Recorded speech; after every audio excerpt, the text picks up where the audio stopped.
Di pinggir sebuah desa kecil yang jauh dari hiruk-pikuk kota, warganya hidup sederhana. Sawah menjadi tumpuan, pasar kecil menjadi nadi rezeki, dan suara adzan dari musala tua menjadi pengingat waktu. Namun, di balik ketenangan itu, ada rasa cemas yang selalu menghantui. Nama Surya. Surya bukan pejabat, bukan juga preman, tapi semua orang tunduk padanya. Ia adalah rentenir yang meminjamkan uang dengan bunga yang kelewat batas. Rumah besarnya berdiri mencolok di tengah kampung, beratap merah menyala, seakan menjadi tanda bahwa kekayaannya dibangun dari jeritan orang lain. Setiap pagi, warga yang berutang menunduk jika melihatnya melintas. Surya berjalan dengan dada tegap, pakaian rapi, dan mata tajam yang menelanjangi siapa saja yang terlihat menunggak. Di belakangnya, dua lelaki bertubuh besar selalu mengikuti, penagih bayaran yang siap mengambil barang siapapun yang terlambat membayar.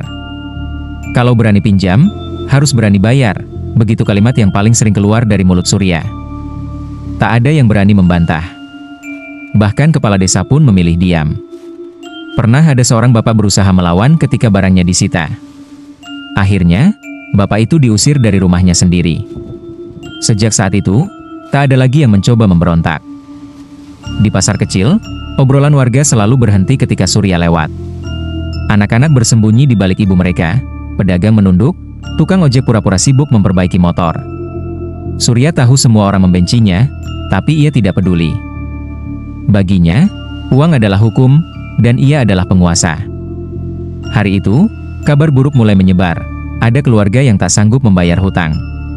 Surya tersenyum tipis, senyuman yang selalu berarti satu hal, akan ada penderitaan baru. Dan desa itu kembali menahan napas. Nama itu dikenal hampir semua warga, Bu Janah. Seorang janda muda yang tinggal di rumah kayu kecil di ujung desa. Ia berjualan sayur di pasar setiap pagi, berangkat sebelum subuh, pulang menjelang siang dengan sisa dagangan yang tak selalu habis. Dari penghasilannya yang sedikit itu, ia membiayai pengobatan anaknya, Ilham, bocah 7 tahun yang sering sakit-sakitan sejak ayahnya meninggal. Beberapa minggu lalu, karena Ilham jatuh sakit lebih parah, demam panas hingga menggigil, Bu Janah memberanikan diri meminjam uang pada Surya. Ia tahu risikonya, tapi tak ada pilihan lain.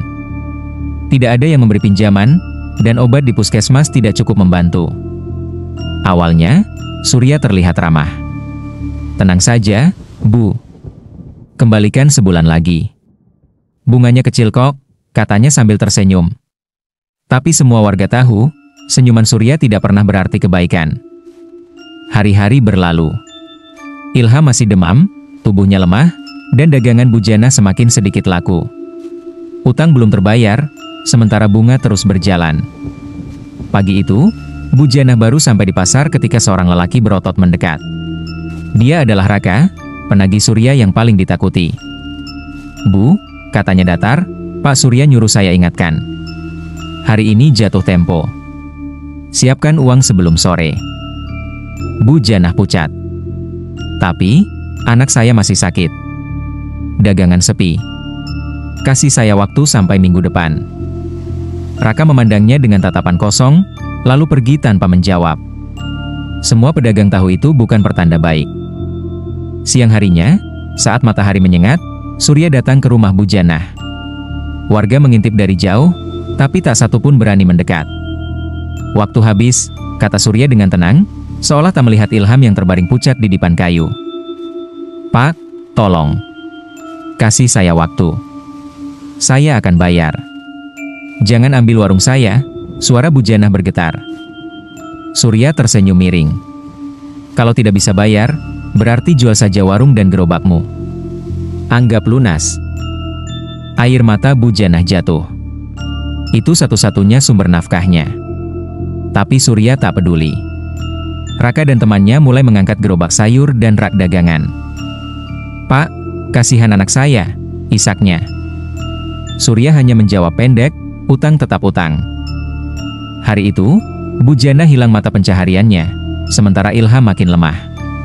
Di sudut desa, beberapa warga menggenggam tangan, menahan amarah, tapi ketakutan membuat mereka diam. Dan untuk pertama kalinya, dari bibir seorang ibu yang tersakiti, keluar doa lirih yang membuat angin terasa berhenti sejenak. "Ya Allah, jika Dia menzalimi kami, tunjukkan keadilan MU." Sejak mengambil gerobak dan warung bujana, Surya merasa kemenangan kecil itu seperti menyalakan kembali api kesombongannya. Ia duduk di teras rumah besar dengan kursi kayu ukiran mahal, memandangi warga yang lalu lalang dengan wajah pucat. Baginya, ketakutan itu adalah bagian paling nikmat dari kekuasaan. Tidak berhenti pada satu korban, Surya mulai menyisir nama-nama lain yang telat membayar. Pak Darto, petani padi yang gagal panen. Bang Samin, tukang ojek yang motornya sering mogok. Kakek Rahim, yang berutang hanya untuk membeli beras. Semua masuk daftar tagihan hari itu. Sore menjelang malam, Surya datang ke rumah Pak Darto. Pintu rumah kayu itu terbuka, tampak lantai tanah, dan di sudut ruangan, anak-anak Pak Darto sedang makan nasi dengan garam. Pak Darto berdiri gemetar saat Surya masuk, topinya hampir jatuh karena tangannya bergetar. Pak Surya, panen saya gagal. Tikus habis. Saya butuh waktu, katanya dengan suara serak. Bukan salah saya panenmu gagal, jawab Surya pendek. Bayar, atau sawahmu saya ambil. Sawah itu satu-satunya milik saya. Kalau diambil, saya dan keluarga makan apa? Surya tidak peduli. Itu urusanmu. Tanda tangan sini. Ia menyodorkan kertas peralihan aset. Bunga utang hanya 1 juta, tapi nilai sawahnya puluhan kali lipat. Pak Darto menolak. Surya memberi aba-aba, dan 2 penagihnya masuk. Piring jatuh, anak-anak menjerit, dan istri Pak Darto menangis sambil memeluk pintu. Akhirnya, dengan tubuh lemas dan hati hancur, Pak Darto menandatangani kertas itu.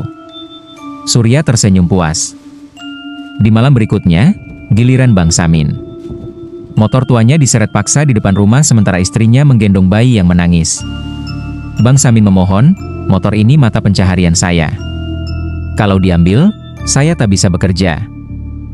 Surya hanya menjawab, harusnya pikirkan itu sebelum berutang. Hati warga panas melihat semua itu. Namun mereka tahu, siapapun yang melawan akan bernasib sama.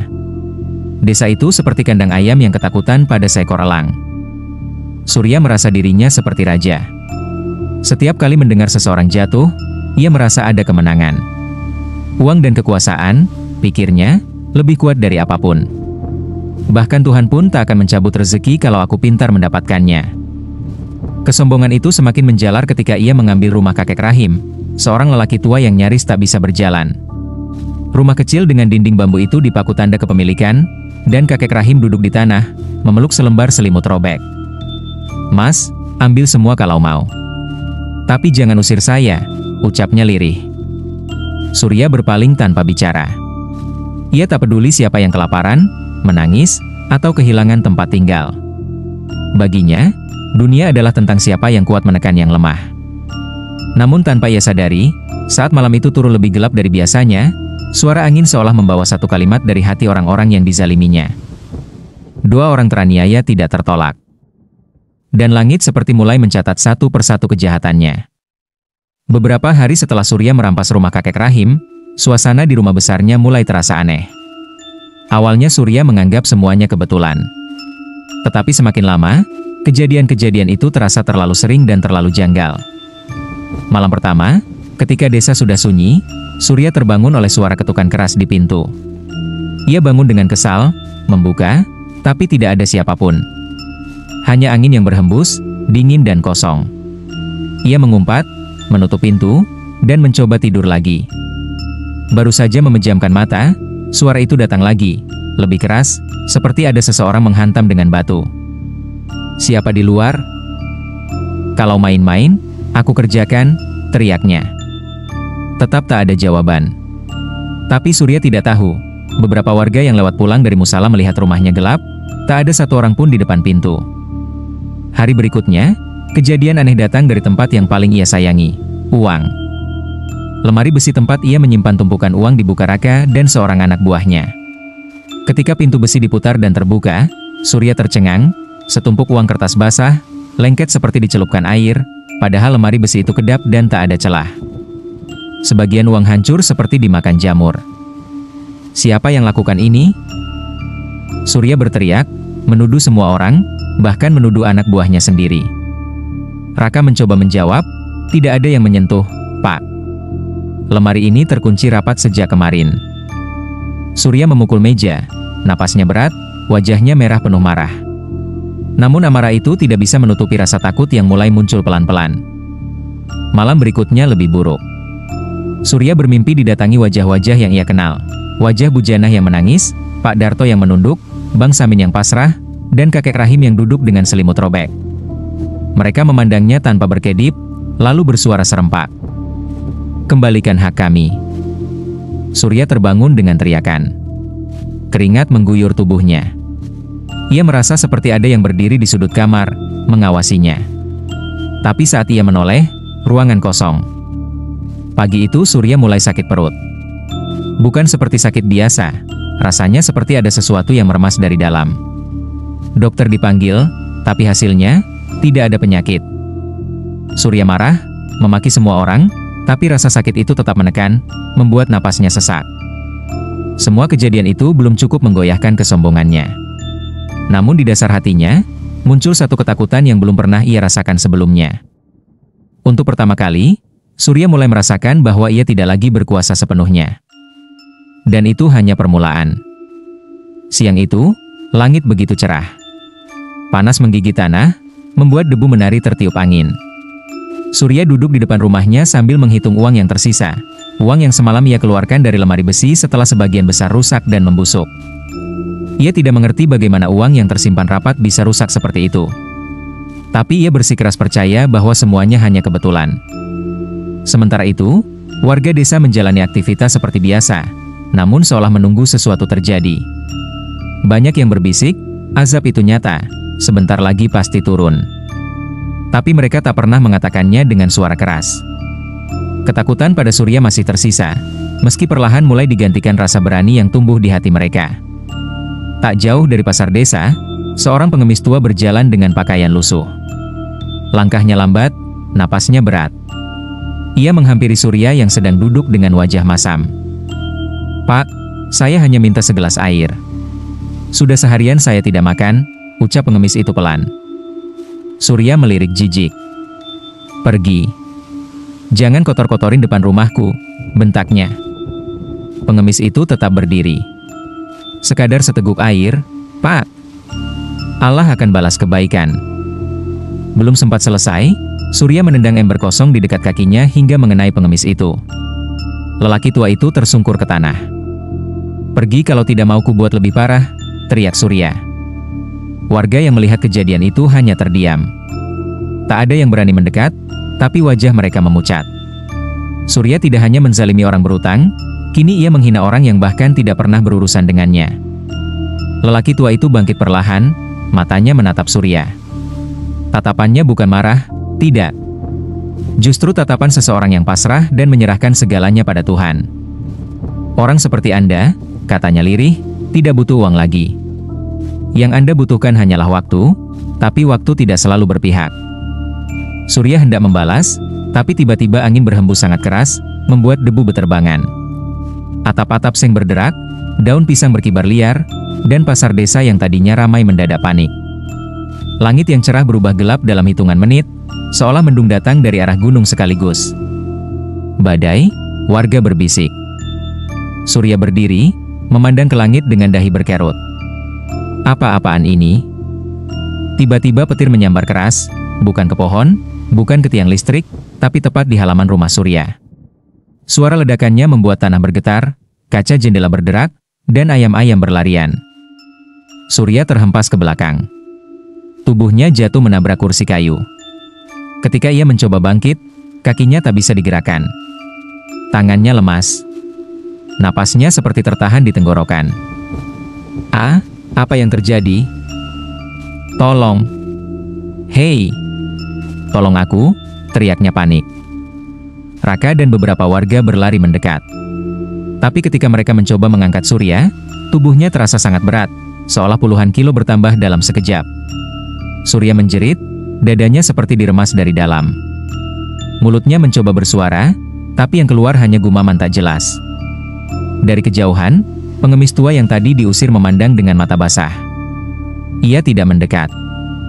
Ia hanya menunduk, membisikkan doa yang hanya Allah dan dirinya yang mendengar. Hujan turun tiba-tiba, deras seperti ditumpahkan dari langit. Petir menyambar lagi, kali ini mengenai bagian atap rumah Surya. Dalam hitungan detik, api kecil muncul, lalu membesar.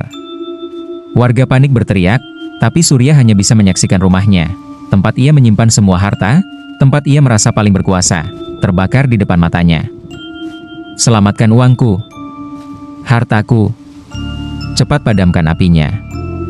Surya berteriak dengan suara serak, tapi tak ada yang bergerak. Tak ada yang mendekat. Tidak satupun warga berusaha menolong. Bukan karena kejam, tapi karena mereka terdiam, ketakutan dan keheranan bercampur menjadi satu. Api itu seolah membesar bukan karena angin, melainkan seperti ada yang mengobarkan dari dalam. Raka hanya berdiri membeku. Selama ini ia menjadi tangan kanan Surya, tapi tubuhnya gemetar. "Pak, ini bukan api biasa." Surya menangis, bukan karena sakit, tapi karena menyaksikan semua yang ia kumpulkan seumur hidup hilang begitu saja. Uang, barang, perhiasan, semua terbakar. Hujan semakin deras. Api perlahan padam, menyisakan puing hitam dan bau hangus. Di tengah hujan, Surya terbaring tak berdaya di tanah, tubuhnya kaku, matanya membelalak. Nafas, aku, tidak bisa, bernafas, suaranya melemah. Hingga akhirnya, dengan mata masih menatap rumah yang telah menjadi abu, Surya menghembuskan napas terakhir. Tidak ada jeritan. Tidak ada kata terakhir. Hanya diam. Warga menatap jasad itu dengan perasaan campur aduk, ngeri, iba, sekaligus lega. Karena untuk pertama kalinya setelah sekian lama, desa itu merasakan sesuatu yang telah hilang bertahun-tahun. Keadilan. Dan di tengah hujan yang membasahi tanah, suara adzan dari musala tua tiba-tiba terdengar, pelan, tapi menenangkan. Seolah memberi tanda, kisah keangkuhan itu telah berakhir, dan babak baru bagi desa kecil itu baru saja dimulai. Keesokan paginya, kabut tipis menyelimuti desa. Sisa-sisa puing rumah Surya masih berasa pelan. Tidak ada lagi penjaga, tidak ada lagi ancaman, tidak ada lagi langkah berat para penagih utang. Untuk pertama kalinya setelah bertahun-tahun, warga berjalan tanpa menunduk. Raka, yang selama ini menjadi tangan kanan Surya, memutuskan pergi meninggalkan desa. Ia tidak sanggup menatap warga yang telah ia sakiti. Sebelum pergi, ia berkata pelan kepada kepala desa, "Maafkan saya hanya ikut perintah." Tidak ada yang menjawab. Ia pun pergi tanpa menoleh. Di musala kecil, beberapa warga berkumpul. Mereka sepakat untuk mengembalikan semua barang dan harta yang pernah dirampas Surya. Gerobak bujana ditemukan masih utuh di gudang belakang rumah Surya. Para pemuda mengangkatnya dan mengantar kembali ke rumah kecil itu. Bujana menangis ketika melihat gerobaknya kembali. Hari itu juga, ia kembali ke pasar untuk berjualan. Warga yang dulu hanya bisa menyaksikan kini datang membantu, membeli dagangannya, dan mengantarnya pulang. Ilham pun mulai sembuh perlahan, seolah beban besar yang menindih hidup mereka ikut terangkat. Sawah Pak Darto dikembalikan. Rumah kakek Rahim dibangun ulang oleh warga secara gotong royong. Desa itu, yang dulu dipenuhi rasa takut, kini berubah menjadi tempat yang penuh saling peduli. Malam hari, musala penuh oleh orang-orang yang bersyukur. Mereka tidak merayakan kematian Surya, tetapi bersyukur atas kebebasan dari kezaliman. Dan ketika angin malam berhembus lembut, mereka memahami satu hal. Kekuasaan yang dibangun dari air mata orang lain tidak pernah bertahan lama. Doa orang teraniaya tidak pernah sia-sia. Sejak hari itu, desa itu hidup dengan satu pesan yang selalu diingat setiap orang tua dan diceritakan pada anak-anak mereka. Jika ingin besar, jadilah orang yang menolong. Karena apapun yang diambil dengan paksa, pasti kembali dengan azab.